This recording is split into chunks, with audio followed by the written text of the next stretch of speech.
Assalomu alaykum do'stlar. Bugun sizlarga aritmologiya va EKGga bag'ishlangan Cardioscience Premium 4-stepimizni sizlarga havola qilmoqchiman. Bilasizlar, bizni Cardioscience kurslarimizda self study kurslar bor, ya'ni siz o'zingiz kardiologiyani mustaqil o'rganishingiz mumkin bo'lgan kurslar. Aynan shularni 3 stepi haqida oldin sizlarga ma'lumot berib o'tganmiz. Endi esa sizlarga 4-step haqida ma'lumot berib o'tamiz. Bu stepimiz aritmologiya hamda EKGga bag'ishlangan bo'ladi. Hop, Cardioscience Premium step kurslarimizni barchasi self study, ya'ni o'zingiz mustaqil o'qiydigan kurslar hisoblanadi. Hop, albatta bizning ijtimoiy tarmoqlarimizga a'zo bo'lib qo'yishni unutmang. Demak, boshladik. Premium step 4, ya'ni 4-step bu aritmologiyaga bag'ishlangan bo'lib, bunda mavzular ko'lami juda ham katta bo'lganligi uchun buni 2 qismga bo'lib qo'ydik. Bu shunchaki ro'yxatda xolos. Yopiq guruhimizda hammasi bitta qilingan, faqat o'rganishingiz uchun 2 qismga bo'lib qo'ydik. Har bir qismda 10 tadan mavzu bo'ladi va jami 20 ta mavzuni o'z ichiga qamrab oladi. Hop, Premium Step 4 ni sotib olishdan oldin men sizlarga Premium Step 1 ni o'qib chiqishni maslahat beraman. Sababi unda aritmologiyadan oldin yurak anatomiyasi, fiziologiyasi va EKG ni boshlang'ich, ya'ni normal elektrokardiografiya haqida ma'lumot berilgan. Bu aritmologiya EKG esa aritmiyalardan boshlab EKG larda hammasi berib o'tilgan. Siz agar umuman EKG bo'yicha tushunchangiz bo'lmasa, aritmologiya EKG ni o'rganishdan oldin yurak anatomiya, fiziologiyasi va normal EKG ni o'rganishingiz tavsiya qilinadi. Demak, siz Premium 4-stepni sotib olishdan oldin albatta 1-stepni o'qib chiqishingiz shart. Hop, aritmologiya EKGga bag'ishlangan 4-stepimizda qanday mavzular bor? Demak, birinchisi aritmiyalar haqida, aritmiyalarning kelib chiqishi, etiologiya, patogenezi, mexanizmlari va klassifikatsiyasi haqida ma'lumotlar beriladi va undan keyin bradiaritmiyalardan boshlanadi. O'z aritmiyalarda klassifikatsiyasida juda ko'p turlar bor.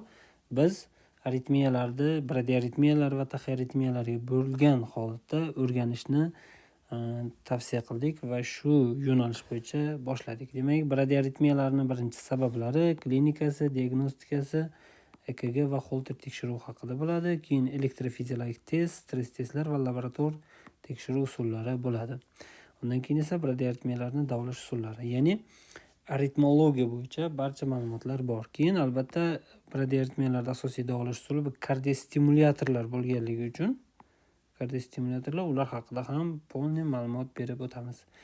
Va undan keyin bradiaritmiyalardan boshlaymiz sinus tugun disfunksiyasi bo'yicha. Sinusli bradiaritmiya, bradikardiya va sinusli aritmiya haqida. Keyin ketadi sinoarterial blokada, taxibradiy sindrom, xullas xronotropiya yetishmovchilik, sinus tugun holsizligi sindromi, barcha mavzular bor. Keyin bu blokadalar barcha darajalari, mobitis 1, mobitis 2 ular haqida hammasi berilgan. Biroz quyida bu mavzulardagi materiallar haqida ham gaplashib o'tamiz. Keyin gis blokadalari haqida ketadi. Birinchi qismimiz shu yerda yakunlanadi. Keyin ikkinchi qismimiz bu. Ikkinchi qismimizda qorinchalarning vaqtdan oldin qo'zg'alishi, ya'ni VPV sindromi, Mahayma sindromi hamda LGL-CLC sindromlari haqida ma'lumot berib o'tamiz. Undan keyin supraventrikulyar taxiaritmiyalar, ya'ni taxiaritmiyalarni boshlaymiz. Supraventrikulyar taxiaritmiyalardan sinusli taxikardiya, sinus tugun reentry taxikardiyasi va hokazolar. Keyin bo'lmacha ektopik taxikardiyasi, multifokal bo'lmacha taxikardiyasi yoki ikkinchi nomini migratsiya deymiz, bo'lmachalar titrashi.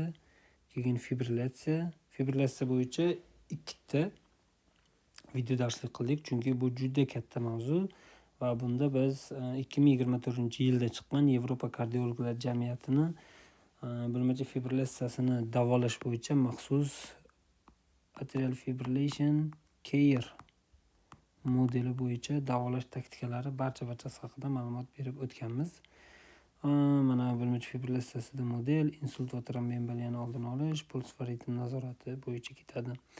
Keyin atrioventrikulyar aritmiyalarda atrioventrikulyar tugun reentry taxikardiyasi, atrioventrikulyar reentry taxikardiya va ektopik taxikardiyalar haqida ma'lumot beramiz.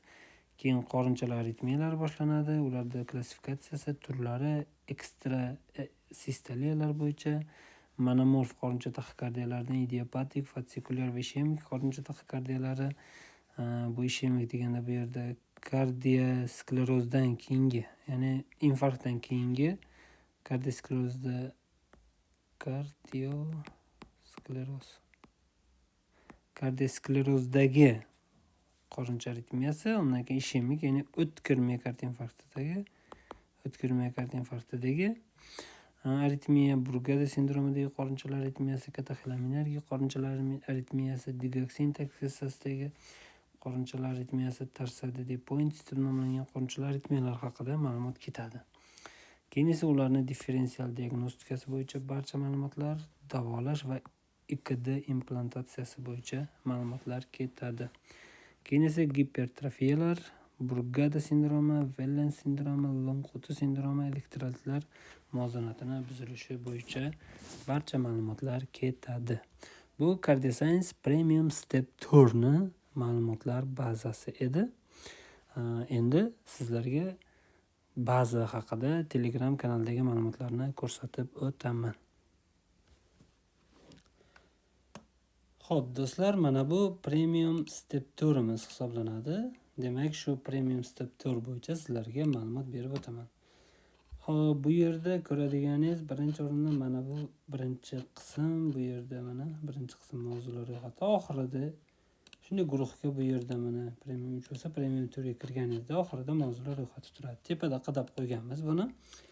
Premium Step 4 ikkinchi qismi va yana bitta bossangiz Premium Step 4 ni birinchi qismi bo'ladi.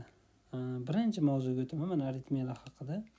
Birinchi mavzuga o'taman. Bu yerda tepada sizga tegishli kursimiz haqida ma'lumot berilgan. Ya'ni birinchi step nima haqida, ikkinchi step nima haqida, uchinchi step nima haqida va to'rtinchi step nima haqida ekanligi. Bu stepimizda jami 20 ta dars bo'ladi va unda siz barcha ma'lumotlarga ega bo'lasiz. Qarang, bu premium stepni 4 ni ishlatishdan oldin siz albatta 1 va 3 steplarni tugatgan bo'lishingiz kerak. Agar 1 va 3 steplarni tugatmagan bo'lsangiz, bu stepni tugatishda qiyinchiliklarga duch kelasiz. Agar to'liq kardiologiya o'rganamansiz, 1, 2, 3, 4 ni barchasini sotib olishingiz talab qilinadi. Xo'p, endi Premium Step 4 orqali nimalarga ega bo'lasiz? Prezentatsiya, quiz testlar, video darsliklar, U-Word кейslari va audio video darsliklarni zapis varianti bo'ladi. Tushunmagan narsangiz bo'lsa, mana bu yerda admin akkauntimiz bor. Admin akkauntimizga sizga savollaringizga javob beradi. Xo'p, ketma-ketlik qanday bo'lishi kerak? Birinchi o'rinda videolarni ko'rasiz, keyin prezentatsiyani ko'rasiz, keyin konspektni ko'rasiz. Yaxshilab o'zlashtirganingizdan keyin quiz testlarni va keyslarni yechib chiqasiz. Bu aritmologiya kursimiz bo'lganligi uchun keyslar EKG ko'rinishida bo'ladi. Keyin albatta oxirida darslikka bag'ishlangan savol-javoblarni tinglab chiqishingiz talab qilinadi. Agar to'liq o'rganib chiqsangiz 20 ta dars, bu 1,5 oy primerni vaqtni oladi. Balki undan ko'p yoki undan qisqa vaqtda ham o'rgansangiz bo'ladi. Bu o'zingizga bog'liq. Endi shaxsiy tavsiya, albatta bu kursni boshlashdan oldin albatta 1, 2, 3 steplarni oldin tanishib chiqishingiz kerak. Shunda chuqurroq va yaxshiroq o'rganasiz. Mana bu yerda endi birinchi darsimiz ketdi. Aritmologiyani birinchi darsi aritmiya sabablari va rivojlanish mexanizmlarini o'rganish. Mana birinchisi aritmiyalar haqida tushuncha bo'ladi. Bu yerda video link bor. Xohlasangiz mana bu strelkani bitta bossangiz video ochilaveradi.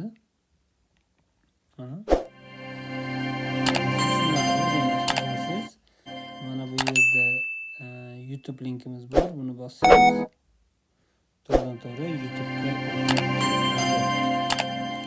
shunday qilib ham o'rgansangiz bo'laveradi. Xohlagan variantingizni tanlaysiz. Undan keyin mana bu prezentatsiyasi, xuddi shu video darslikni prezentatsiyasini ochasiz. Mana ochsangiz shu video darslikka bag'ishlangan prezentatsiya berilgan bo'ladi. Undan keyin shu birinchi darsimizdagi ikkinchi video darslik, bitta darsimizda 3 ta, 4 ta, 5 tagacha video darslik bo'lishi mumkin. Buni ham xuddi shunday prezentatsiyasini ko'rasiz. Mana 3-video, даже birinchi darsimizda 4 ta video bo'lyapti. Bu yerda esa xuddi shu darsimizni prezentatsiyasi. Endi megabayt ozgina kattaroq. internetingizda muammo bo'lmasa bo'ldi. Hozir menda ozgina tezlik bilan muammo bor edi. Mana hozir ochsa konspektni ham ko'rsatib o'taman. Demak, bu prezentatsiyamizning birinchi darsida mana aritmiya nima, etiologiyasi nima, patologik avtomatizm, trigger aktivlik, reentry mexanizmi, hamma aritmiyalar qarang, hammasi haqida ma'lumot berib o'tilyapti bunda. Shu yuqoridagi 4 videoda o'rgangan ma'lumotlari shu konspektda bo'ladi. Mana o'sha konspektimiz aritmologiyaga bag'ishlangan. Bu yerda bizni ijtimoiy tarmoqlarda sahifalarimiz katta aritmiya haqida tushuncha, etiologiya, patogenez, hammasi haqida ma'lumot berib o'tilgan. Mana trigger aktivlik hisobiga yuzaga keladigan aritmiyalar, reentry mexanizmi hisobiga yuzaga keladigan mana reentry mexanizmlari bemalol ko'rib chiqsangiz bo'ladi, ko'rib tanishib chiqsangiz. Video darslikni ko'rib keyin konspektni o'qisangiz bemalol qiynalmaysiz. Xo'p, endi bu yerda esa aritmiyalarni qo'yish testlari ketadi. Misol uchun patologik o'tkazish yo'llaridan kent yo'l orqali qaysi patologik jarayon aktivlanadi? Bu VPV sindromi. Xuddi shunday qilib testlarni yechib ketasiz. Undan keyin mana shu mavzumizga bag'ishlangan EKGlarni berib ketganmiz. Undan keyin esa birinchi darsimizni video zapisi. Keyin esa ikkinchi darsimiz boshlanadi. Xuddi shunday qilib barcha darslarni o'rganib ketaverasiz va bu yerda qadalgan ma'lumotlarni ko'rsangiz, ma'lum bir darslardan keyin EKG imtihon bo'ladi. Xo'p. Mana misol uchun havo blokadalardan keyin adashmasam 9-dars. Gis blokadalaridan oldin mana buni qadab qo'ymagan ekanman.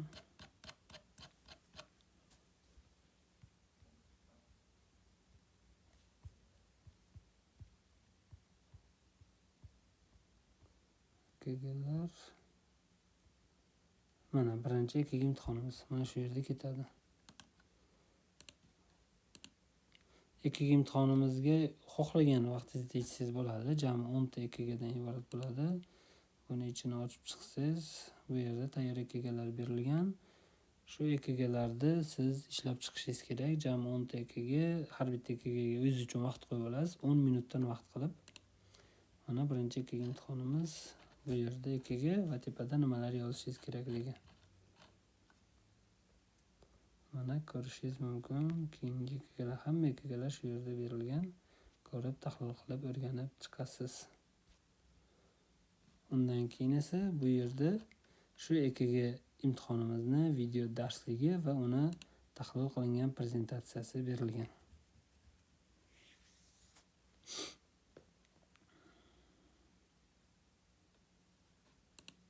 Mana xuddi shu EKGni tahlil qilingan varianti ko'rishingiz mumkin. Shunday qilib EKGlarni ishlab chiqasiz, keyingi darslar davom etadi. Mana har bitta darsimizda EKGlar hammasi berib o'tilgan. Bu yerda tegishli mavzularga oid o'zimdagi ma'lumotlarni ham berib ketganman. Mana barcha ma'lumotlar berilgan. Son sanoqsiz EKGlar bu yerda tegishli ma'lumotlar hammasi berib o'tilgan mavzular bo'yicha mana. Mana EKGlarda patologiyalargacha berib ketganmiz. Yaxshilab mustaqil o'rganib chiqish orqali siz ham bemalol EKGlarni o'qiy olasiz. Qarang, mana 10-dars kelyapti o'sha. Mana bir dunyo EKGlar ketdi. Mana bu yerda endi birinchi step tugayapti. 11-darsdan ikkinchi qism boshlanyapti. Ko'rdingizmi? Mana birinchi qism har bitta link orqali tegishli mavzuga o'tsangiz bo'ladi. Mana 13-dars. Misol uchun mana birinchi fibrillatsiyasining ikkinchisi mana qism trombemboliyani oldini olish bo'yicha. Bu yerdagi materiallarni ham ko'rishingiz mumkin. Juda chiroyli dizaynlarda berib ketganmiz mana. Atrial fibrillation care modeli, o'sha biz aytgan model.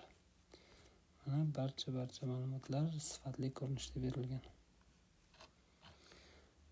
Shunaqa do'stlar, bu premium step 4imiz edi.